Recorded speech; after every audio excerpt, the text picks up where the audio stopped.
Magandang araw mga kakutsero. Ito na naman po ang inyong likod na si Jigs na magbibigay sa inyo ng giya ngayong araw ng Miyerkules.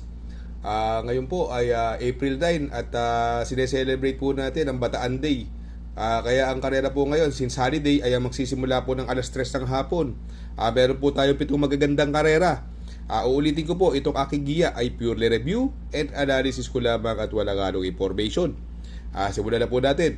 Race number 1, kung saan po magsisimula ang winner take all.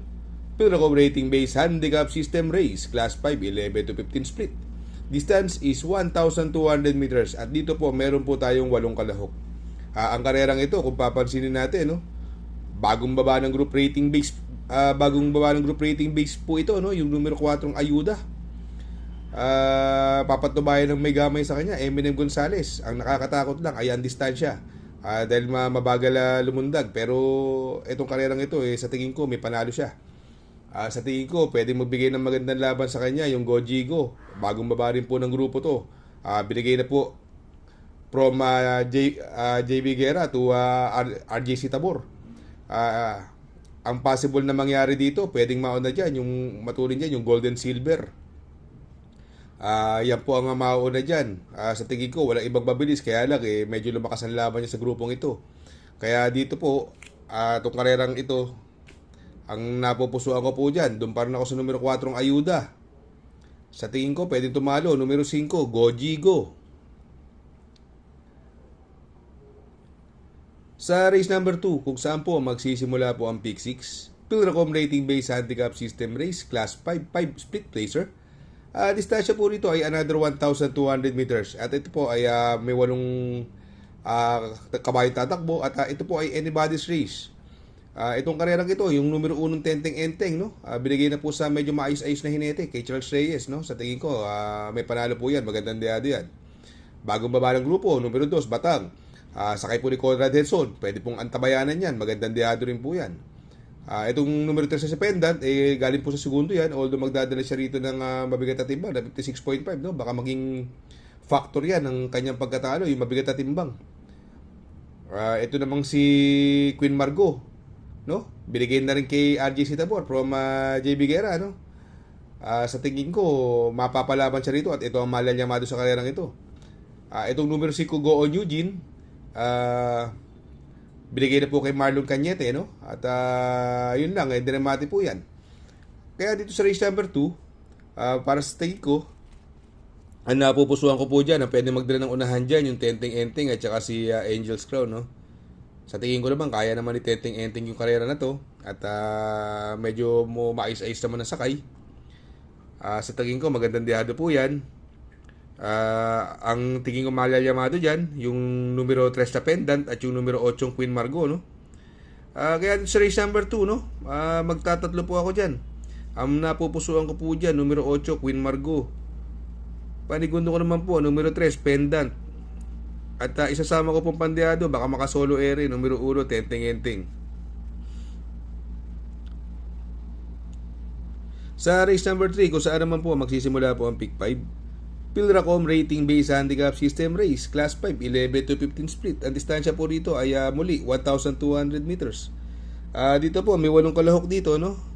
At sa tingin ko ang mga maglalaban dito, para sa sarili kong opinion, siguro hindi nalulusot yung Super Spunky. Sa tingin ko yan ang mauuna dyan. Kaya lang may mabilis, nandiyan yung Sunny Nature. Itong si Super Spunky, alam naman natin matibay mauna yan, no? At papatnubayan po ni P.O. Repe, ni Jackie P.O. Repe, no? Ito namang work from home, sa tingin ko malaki chance niya, ang ganda ng numero, nasa labas. At sa tingin ko makakaantabay kagad sa mga nasa unahan. At itong numero 7 Red Soul, gamay naman po ni Jomer Storke yan. Kaya lang napakaiksi ng karera. Kaya dito sa race number 3, magtatatlo po ako dyan. Ang pili ko po dyan, numero 8 work from home. Panigundo ko naman po numero 7 Red Soul. At isasama ko pong pandeado, numero 5, Super Spunky. Sa race number 4, kung saan naman po magsisimula po ang pick 4, Pilracom rating based handicap system race, class 5, 11 to 15 split. Distance is another 1,200 meters. Dito po, meron po tayong 8 kalahok, no? Sa karerang ito, sa tingin ko, ang pwedeng malyamado dyan, yung galing sa panalong numero 3, Isla Puting Bato at gamay po ni JT Pabilik. Ang worry ko lang po dyan, napakaiksi po ng karera, 1,200 meters. Baka bago mag-init, meta na, no? Kaya siguro, sa sarili kong opinion, ayoko muna sa kanya. Pero pwede nyo pong isama yan, ha? Sa sarili kong opinion lang po, na ayoko po dahil napakaiksi po ng karera. Ang pwede magdala ng unahan po dyan, yung numero 7 May Diamond at yung Arimunding Munding. Itong si May Diamond, last run po nito, nasigundo po yan sa kay ni Claro Espare. Sa tingin ko naman, kaya po niya i-air ni Arimunding Munding. Tingin ko, wala nang pauunahin si May Diamond dyan. Ang pwedeng umantabay dyan agad, yung Top Pose, tsaka yung Walking on Sunshine, no? Si Walking on Sunshine, bagong baba ng group rating base system, no? Sakay po nung may gamay sa kanya, si Isaac Aguila. Kaya dito sa race number 4, para sa akin po, magdadalawa po ako dyan. Pas muna ako sa Llamado. Ang kursonada ko po dyan, doon ako sa numero 7 May Diamond. Panigundo ko naman po, numero 8, Walking on Sunshine. Sa race number 5, Pilracom Rating Based Handicap System Race. Class 5, 6 to 10 split. Distance is 1,400 meters. Ito, medyo humaba-haba ang distansya rito at 12 ang tatakbo rito, no? Dito sa karerang ito, sa tingin ko, ito galing sa segundo last run, numero 7, mabuhay, no? Sakay ni Noel Lunar, no? Itong karerang ito, sa tingin ko, kayang-kaya ni mabuhay itong grupo na to. Although may mga mabibilis din yan, sa tingin ko isusunod lang yan. Andiyan yung Tokyo Rumba pwedeng mauna, Primero Soldado, no? Pero tingin ko isusunod nga lang yan. Sa tingin ko pwedeng magbigay ng magandang laban dyan, yung na-tercero na karaan, yung numero 1 Humble Strike na sakay ni JT Pabilik, no? Sa tingin ko may panalo po yan. Yung Kentucky Rain, pwede rin isama yan. Segundo po last run niya, masyado magaling lang yung nakalaban ni Kentucky Rain nung karera, no? Sakay po ni P.O. Repe, no? From JR Sargent de Ocampo, no? Napalaban lang po siya ron, napupunto po yung kalaban niya. Segundo po siya dumating. Sa tingin ko naman, hindi nalulusot sa kanilang tatlo itong maglalaban dito, no? Pero para sa akin po, ang pampermero ko po dyan, yung numero 7 Mabuhay. Panigundo ko naman po, numero 1 Humble Strike. Sa race number 6 sa penultimate race, Pilracom Rating Based Handicap System Race, Class 4, 16 to 21 split. Distance is another 1,400 meters. Dito po, meron po tayong 13 kalahok at ito po ay anybody's race. Ito nung karera, no, yung numero 11 Anyo 96, nasa alto lang po yan. Segundo po dumating yan, last run, si Anyo 96, sakay ni Ira Brea, gamay niya po yan. Sa tingin kong pwedeng magbigay ng magandang laban sa kanya, yung coupled entry na numero 8 Bantay Sarado at yung White House, no? Laking kabayo niya, White House, no? Medyo nabigla lang nung karera ito pero may panalo po yan. Yung numero 1 Skydance, sa tingin ko yan ang pwedeng mauna dyan, no? Kung walang makakalucha dyan, sa tingin ko pwedeng makatapos ng karera yan. Sakay ni Ison Bautista, gamay niya po yan. Kaya dito sa race number 6, magtatatlo po ako dyan. Pampermero ko po dyan, numero 11 Anyo 96. Panigundo ko naman po, numero 8, Bantay Sarado, coupled with White House. At isasama ko pong pandiado, baka makasolo numero 1, Skydance.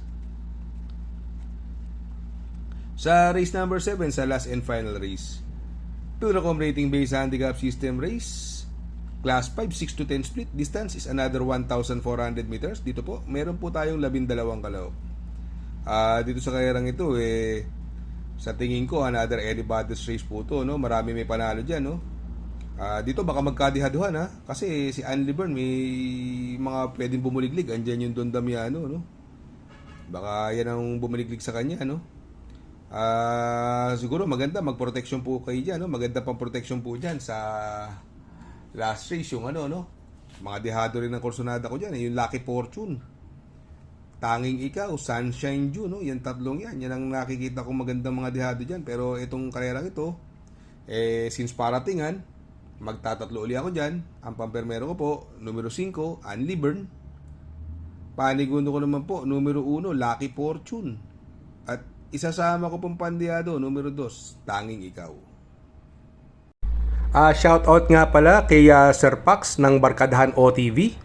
Located po siya sa 1139 New Antipolo Street, Corner Vargas. Malapit lang po sa Abad Santos, yung bagong ginawang tulay. Very convenient and attentive po ang mga tao. Pwede po kayong mag-EB at party while betting on racing. Baka magawi kayo dyan sa Herrera, Corner o Roqueta. Andyan po ang Pipay's Halo-Halo. Ang isa sa pinakamasarap na halo-halo at homemade lahat ng ingredients po dyan. Ultimo Ice Cream. Tabi lang po yan ng Pares at tatapat po ng Kapihan. Shout out kay Sir Arnel Mendoza. Please support his channel. Shout out po Sir Arnel Mendoza. Good luck mga kakutsero. Sana po matapat ang ating giya at yung mga nakasunod. Sana po ay magsitama po kayo. Ako yung makikiusap lamang at makikisuyo sa inyo na please like, share, subscribe, and hit the notification bell para update kayo sa aking mga giya. Good luck po and happy racing.